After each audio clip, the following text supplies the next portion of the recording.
स्वागत करता हूं।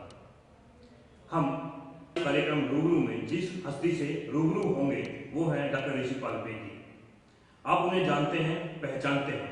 हमारी इस कार्यक्रम के माध्यम से कोशिश ये है कि आप इनके अंदर के इंसान को समझें, जानें। मैं डॉक्टर ऋषिपाल बेदी का यहाँ पहुंचने पर हार्दिक अभिनंदन करता हूँ, स्वागत करता हूँ। नमस्कार सर, आपने अपनी 10वीं गवर्नमेंट हाई स्कूल कलायत से की, उसके बाद आपने अपनी UG, PG RKSD college Kaithal से की, उसके बाद आप यूनिवर्सिटी गए, आपने एमफिल की। इन तमाम प्रयासों के बीच आप ग्रामीण पृष्ठभूमि से निकल करके आए, आपके मन में इच्छा थी पढ़ने की कि मुझे पढ़ना है। तो क्या क्या दिक्कतें आपके सामने आई और किस प्रकार से आप आगे बढ़ते गए, इसके बारे में हमारे दर्शकों को बताएंगे। मैं कलायत ग्रामीण अंचल से संबंध रखता हूँ। ग्रामीण विद्यार्थियों को पढ़ते समय बहुत सारी समस्याओं का सामना करना पड़ता है। मैं उस परिवार से संबंध रखता हूँ जिस समाज की जो संरचना है बहुत कमजोर है, और मैं दलित समाज से संबंध रखता हूँ। उस समय दलित समाज के बच्चों को शिक्षा का कोई ज्ञान नहीं था, ना कोई उनको बताने वाला था। इस तरह की बहुत सारी समस्याएं थी, आर्थिक रूप से भी बहुत सारी समस्याएं थी। फिर भी मेरी पारिवारिक जो पृष्ठभूमि है वो राजनीतिक है, और कुछ ऐसे लोग भी हैं जिन्होंने मुझे पढ़ने के लिए प्रेरित किया। उसमें मेरे दादाजी स्वर्गीय श्री बाबा राम जी हैं, मेरी माता जी थी जो एक औरत होते हुए भी एक मर्द से भी ज़्यादा मैं उसको मजबूत समझता हूँ। वो मुझे इसके लिए प्रेरित करती थी। मैंने 10वीं कलायत से की, फिर मैंने BA आरकेएसडी कॉलेज कैथल से की, MA भी मैंने हिंदी से यहीं आरकेएसडी कॉलेज कैथल से की, MPhil मैंने कुरुक्षेत्र विश्वविद्यालय कुरुक्षेत्र से की। तो मैं एक बात जरूर कहना चाहता हूँ कि जब कोई व्यक्ति अपने मन में एक दृढ़ इच्छा पैदा कर लेता है कि मैंने पढ़ना है, तो ये सारी समस्याएं जो है बोनी हो जाती हैं। आदमी जब एक सोच पाल लेता है कि मैंने उस लक्ष्य को प्राप्त करना है, तो वो मंजिल जरूर मिलती है।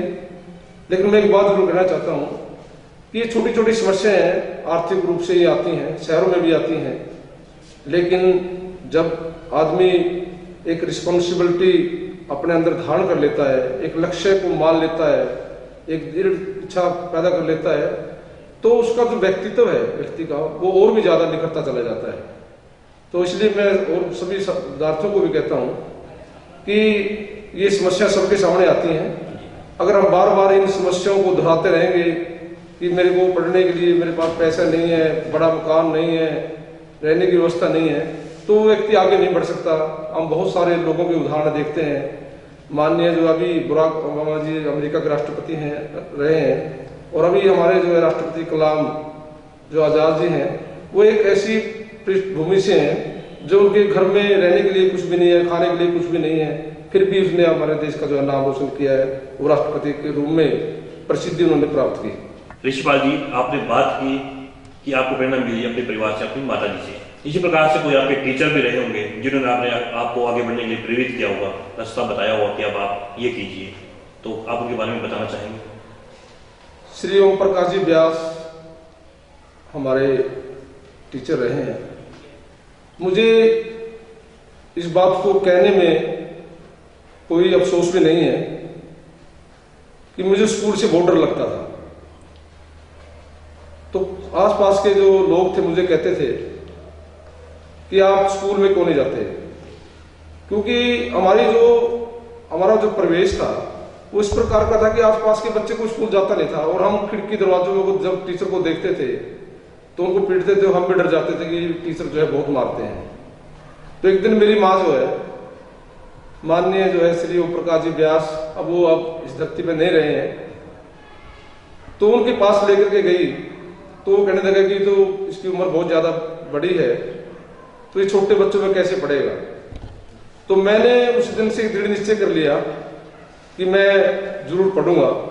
उन्होंने मेरे को स्कूल में बैठा दिया छोटे छोटे बच्चों में, और बच्चे सारे मेरे को देख करके हंसने लगे कि ये तो इतना बड़ा है और पहली क्लास के अंदर ये बैठा हुआ है। लेकिन व्यास जी ने मेरे को कहा कि या तो आप मेरे स्कूल में आना मत, आए हैं तो फिर आपने जो है कुछ बन करके जाना है। और मेरी माँ जो थी, मेरी माँ ने मास्टर जी को कहा कि मास्टर जी मेरा एक बच्चा है, ये मैंने आपके हवाले कर दिया इसको संवारना, इसको बड़ा बनाना ये आपकी जिम्मेदारी है। और तब से मेरे अंदर एक ऐसी लगन लगी कि मैं आपके सामने ये बात कहना चाह रहा हूँ कि मैंने पहले में एडमिशन लिया, उसके बाद मैंने सीधे 5वीं का पेपर दिया। और मैं एक अपनी जिंदगी को कई बार याद करता हूँ कि मेरे चाचा जी की एक शादी थी, उसमें भी एक दिन मैं शादी में चला गया, मास्टर जी ने मेरे को इतना पीटा। उस दिन के बाद आपको मैं बताना चाह रहा हूँ कि 10वीं तक मैं कभी भी स्कूल से एब्सेंट नहीं रहा। ये मेरी माता जी का इसमें योगदान है और इसमें मेरी पत्नी का भी बहुत बड़ा योगदान है, क्योंकि 1980 में मेरी शादी हो गई थी और मैं पढ़ना चाहता था। आसपास के में लोग ये कहते थे कि जब शादी हो जाती है तो कोई पढ़ता नहीं, लेकिन एक सौभाग्य की बात है। और मैं मेरी माता जी को भी और पत्नी जी को भी मैं इसमें बहुत बड़ा प्रेरणादायक मानता हूँ कि जब मैं पढ़ता था तो साथ में मेरे एमफिल में नोट्स वगैरह लिखती थी, बीए में भी मेरे को नोट्स बना करके देती थी। तो टीचर का भी मेरी जिंदगी में बड़ा योगदान है, मेरी माता का भी योगदान है, मेरी पत्नी का भी बहुत बड़ा योगदान है। कहते हैं कि हर कामयाब पुरुष के पीछे एक महिला का हाथ होता है, तो मुझे लगता है कि आप श्रेय अपनी माता जी को और पत्नी को देना चाहेंगे कि आपकी कामयाबी के पीछे कहीं ना कहीं उन लोगों का एक बहुत बड़ा हाथ है। हाँ, मैं दोनों अपनी पत्नी का भी अपनी माता जी का भी बहुत बड़ा योगदान मानता हूँ कि अगर मेरी माता जी मुझे उस टीचर के पास स्कूल में ना लेकर के जाती तो हो सकता है कि मैं इस मंजिल पे नहीं होता, इस स्थान पर नहीं होता। ये बात की आपने मंजिल की। अब बात करते हैं कि कोई आपकी जिंदगी का ऐसा कोई यादगार पल जो आपको आज भी याद हो। एमफिल की विदाई के समय जब हमारी पार्टी हुई तो एक लड़की मंच का संचालक कर रही थी, तो उसने कहा कि आप गाना सुनाइए। मुझे गाना आता नहीं था, तो उसने कहा कुछ तो आपको करना पड़ेगा। तो मैंने कहा बताइए क्या करें। तो उसने कहा कि आपको मेरे साथ शादी करनी पड़ेगी। तो मैंने कहा कि मेरी तो शादी हो चुकी है। तो उसने कहा कि नहीं, फिर भी आपने शादी करनी पड़ेगी। वो मेरी बगल में आकर के बैठ गई। तो मैं इतना शर्माया कि मैं क्या कहूँ कि मेरी तो 1980 में शादी हो गई थी। फिर भी उसने विश्वास नहीं किया कि नहीं आपने शादी करनी पड़ेगी। तो मैं थोड़ा सा मैंने संकोच भी किया, थोड़ा गुस्सा भी हुआ। तो उसने कहा कि आप गुस्सा क्यों करते हो, मैं सचमुच शादी थोड़ी कर रही हूँ आपके साथ, शादी तो मेरी भी हो चुकी है। तो इस तरह से मुझे इस तरह का एक अनुभव मुझे मिला। और कई बार मैं जब अकेले में बैठा होता हूँ तो मैं सोचता हूँ कि काश मैं अगर ये ना बताता कि मेरी शादी पहले नहीं हुई और उसके साथ शादी हो जाती तो मुझे अच्छा लगता। लेकिन हो सकता है कि सामाजिक दृष्टिकोण से तो बुरा लगता, लेकिन क्योंकि वो लड़की बहुत ज्यादा सुंदर थी और बड़ी चुलबुली थी, आज भी मुझे याद आती है। यदि बात करें उपलब्धियों की, तो आप किस उपलब्धि को अपनी सर्वश्रेष्ठ उपलब्धि बताएंगे, कहेंगे? देखिए, वैसे तो मनुष्य के जीवन में बहुत सारी उपलब्धियां होती हैं। जब मैं एक विद्यार्थी था, जब मैं चाहे स्कूल में जाना होता था या किसी कॉलेज में जाना होता था, तो हमें किसी कागज को टेस्ट कराने के लिए काफी समय का इंतजार करना पड़ता था। हम टीचरों की मुंह की तरफ देखते थे कि क्या हम भी बन सकते हैं ऐसे, और कई कई घंटे हमें प्रिंसिपल के द्वार के आगे खड़ा होना पड़ता था। जब मुझे प्राचार्य बनने का सौभाग्य प्राप्त हुआ, मैंने एक मन में एक धारणा निश्चित की। मैंने सोचा कि मैं एक ऐसे प्रवेश से आया हूं जिसके पास बहुत कुछ नहीं होता। तो जब मैं प्रिंसिपल बना और जब मैं सीट के ऊपर बैठा और जब बच्चे मेरे सामने आते थे गेट पर, तो मैंने उसी समय जो है दरवाजा ओपन करवा दिया और मैंने कहा कि ये कॉलेज विद्यार्थियों का है और मैं भी विद्यार्थियों के लिए यहाँ पर आया हूँ। मैंने जो बीच में एक कम्युनिकेशन जो गैप था, जो बीच में एक अंतराल था, मैंने इसको खत्म करने की कोशिश की। मैं बच्चों के अंदर अपना ही रूप देखता था कि मैं भी इसी तरह से दरवाजे पे खड़ा होता था और कुछ काम करवाने के लिए हमें गिड़गिड़ाना पड़ता था। तो ये मेरी बहुत बड़ी अचीवमेंट मानता हूँ, क्योंकि मैं आज उस मुकाम पे खड़ा हूँ कि मैं कुछ बच्चों के लिए कुछ कर सकता हूँ और कर भी रहा हूँ। और मैं परमात्मा से निवेदन करता हूँ कि इससे बड़ा पद मेरे लिए कोई बड़ा है हो भी नहीं सकता, क्योंकि इसमें मुझे संतुष्टि है कि जब बच्चों का मेरी कलम से कोई काम होता है और बच्चे जब मुझे नमस्कार करते हैं तो मैं समझता हूँ कि इससे बड़ी उपलब्धि मेरे लिए कुछ है नहीं। आपने विद्यार्थी जीवन जिया, उसके बाद आपने अध्यापन जीवन जिया, तो उस समय के युवाओं में और आज के युवाओं में इनके व्यवहार में किस प्रकार का परिवर्तन आप पाते हैं? हाँ, ये एक आज बहुत बड़ी समस्या है। जब समय बदलता है तो सामाजिक जीवन मूल्य भी बदल जाते हैं। हमारी जो सभ्यता और संस्कृति है वो कुछ देशों से अलग है। हमारी एक धारणा रहती है कि जब भी कोई काम करते हैं वो बड़े आदमियों से पूछते हैं, बुजुर्गों से पूछते हैं। उनको शायद ये लगता है कि हमारे प्रश्नों का उत्तर जो है बुजुर्गों के पास है, लेकिन अब समय बदल रहा है। अब टेक्नोलॉजी का जमाना है। अब प्रश्न हमारे पास भी खूब है, उत्तर भी हमारे पास खूब है, प्रश्न और उत्तरों का ढेर लगा हुआ है। लेकिन जो आज का जो विद्यार्थी है उनके प्रश्न जो है जीवंत है और जो उत्तर है वो मृत है। तो जब जीवंत प्रश्नों का जब उत्तर आता है तो जीवंत ही आना चाहिए, लेकिन उत्तर जो है वो मृत है। इसलिए हमारे सामने बहुत सारी समस्याएं हैं। दूसरा है कि हम दूसरे व्यक्ति के ऊपर ज्यादा निर्भर रहते हैं, जैसे बड़े आदमियों के पास पर निर्भर रहते हैं, माता पिता के पास के ऊपर निर्भर रहते हैं, गुरु जी के पास निर्भर रहते हैं। वो हमें संतुष्ट नहीं कर पाते। या तो वो बुजुर्ग समय परिस्थितियों के अनुसार बदले या फिर वो विद्यार्थी उनके अनुसार बदले। तो इसलिए हमारे विद्यार्थियों में और हमारे व्यवहार में काफी अंतर आ जाता है, क्योंकि हमारी सोच जो है पुरानी है, बच्चे एक नई सोच के अंदर जी रहे हैं। इसलिए हमारे सामने बहुत सारी समस्या। और हम बच्चों को कहते हैं कि बच्चे हमारा कहना नहीं मानते, वो इधर उधर भटक रहे हैं। बच्चे मेरा एक मानना है कि बच्चे इधर उधर भटक नहीं रहे, क्योंकि हम बच्चों के साथ सामंजस्य स्थापित नहीं कर पा रहे हैं। एक समय है, थोड़ा सा उदाहरण के माध्यम से कह रहा हूं कि जब कभी हम लोगों से सुनते हैं कि जब साइकिल आया था तो साइकिल को ही लोग कहते थे कि ये जो है कल का घोड़ा है, ये हवाई जहाज है, इस तरह के लोग संज्ञा देते थे। फिर गाड़ी आई तो अब लोग जब जहाज के अंदर बैठने लगे तो कोई कल्पना नहीं कर सकता था कि मतलब जहाज के अंदर भी हम बैठ सकते हैं। तो इस तरह से जो है कि जब कुछ लोग हैं तो उनको एक पुरानी परंपरावादी कहते हैं। वो कहते हैं कि बच्चे तो हमारे से भाग गए हैं, वो पुरानी चीजों के साथ चिपटे हुए बैठे हैं। तो मेरा निवेदन ये है कि समय और परिस्थितियों के अनुसार व्यक्ति को बदलना चाहिए। जो बच्चे हैं वो भटक नहीं रहे, क्योंकि हम बच्चों को जो प्रॉपर ज्ञान मिलना चाहिए वो मिल नहीं रहा। दूसरा, मैं बच्चों को एक बात और कहना चाहता हूं कि जो दायित्व है जिसको हम रिस्पॉन्सिबिलिटी कहते हैं वो बच्चे कम ग्रहण करते हैं, उसको अपना नहीं रहे हैं।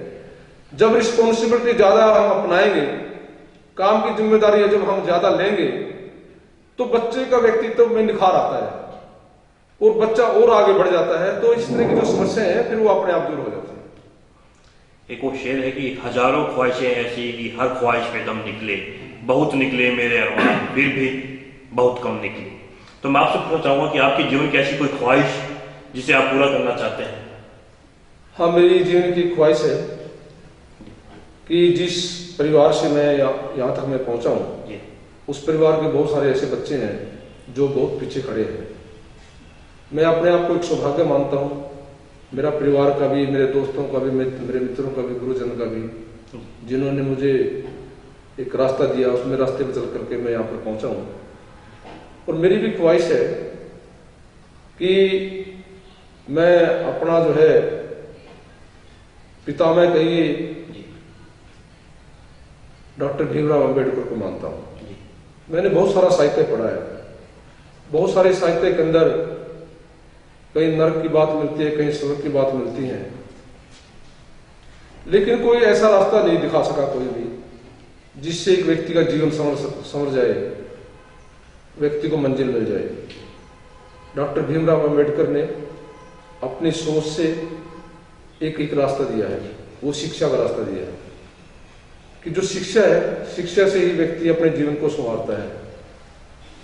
और शिक्षा के माध्यम से जो हमारी सामाजिक जो व्यवस्था है, मैं कहना चाहता हूं कि दीवार बाहर भी है और दीवार अंदर भी है।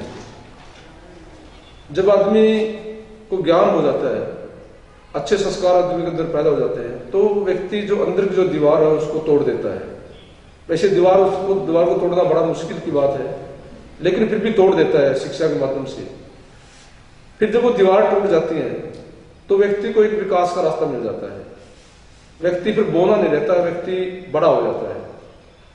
तो मैं यही बात कहना चाहता हूं, जो है इस स्टूडियो के अंदर सबको, मैं बच्चों को भी बात बताना चाहता हूं कि ज्ञान जरूरी है आपके लिए, शिक्षा जरूरी है। शिक्षा के बिना जो है आपका भला होने वाला नहीं है। जब आपकी रिटायरमेंट होगी, कुछ आपने सोचा है कि मैं रिटायरमेंट के बाद ये सब कुछ करूंगा? वैसे तो मैंने अभी सोच ही रखा है कि मैं नौकरी के साथ साथ मेरी सामाजिक कार्यों के अंदर भी बहुत ज्यादा रुचि है। मेरा जो जीवन है ये मेरा अपना नहीं है, ये मेरा जो जीवन है ये देश के लिए है। और मैं अभी अपने जीवन को जो है अपने समाज के लिए, अपने देश के लिए समर्पित करता हूं। जब रिटायरमेंट हो जाएगी तो मैं पढ़ने पढ़ाने का और समाज के अंदर बहुत सारी जो ये पुरानी परंपराएं हैं, पुराने जो पाखंड हैं, जिनकी वजह से हमें रास्ता दिखाई नहीं पड़ता, जिसकी वजह से हम पीछे रह जाते हैं। उदाहरण के रूप में कि हमारे समाज के अंदर बहुत सारे ऐसे पाखंड हैं, ऐसी परंपराएं हैं जो समाज को पीछे लेकर के जाती हैं और समाज बहुत पीछे चला जाता है।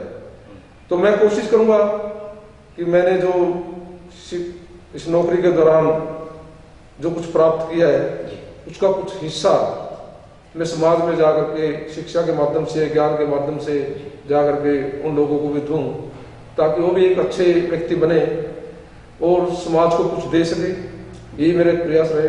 आप विद्यार्थी रहे, अध्यापक रहे, तो आपने समाज की बात की, राष्ट्र की बात की, देश की बात की, तो आप जाते जाते युवाओं को क्या संदेश देना चाहेंगे? मैं युवाओं को सिर्फ एक संदेश देना चाहता हूं, समाज में एक दायित्व को समझना चाहिए और सबसे बड़ी बात मैं कहता हूं कि कर्म करना चाहिए। जब व्यक्ति कर्म करता है तो उसको बहुत सारे रास्ते अपने आप ही दिखाई देने लग जाते हैं और उसका जीवन जो है अपने आप सफल हो जाता है। मैं बार बार ये कहता हूं कि जिसकी सोच मजबूत होती है उस व्यक्ति को कोई हरा नहीं सकता, उस व्यक्ति को किसी भी कर्म क्षेत्र से पीछे कोई ले जा नहीं सकता और उसकी मंजिल उसको अवश्य मिलेगी। ये मेरा अपना विश्वास है। ऋषिपाल जी, मैं चाहूंगा कि जाते जाते आप एक शेर के माध्यम से अपनी बात बच्चों के साथ साझा करें, हमारे दर्शकों के साथ साझा करें। हाँ, मैं कई बार बच्चों को भी बताता हूँ कि सिर्फ हंगामा खड़ा करना मेरा मकसद नहीं, मेरी कोशिश है कि सूरत बदलनी चाहिए, हो गई है पीर पर्वत सी पिघलनी चाहिए। आप हमारे स्टूडियो में आए और अपनी बात हमारे दर्शकों के साथ साझा की, मैं आपका धन्यवाद करता हूँ। तो दर्शकों, ये थे डॉक्टर ऋषिपाल बेदी, प्राचार्य गवर्नमेंट कॉलेज कैथल।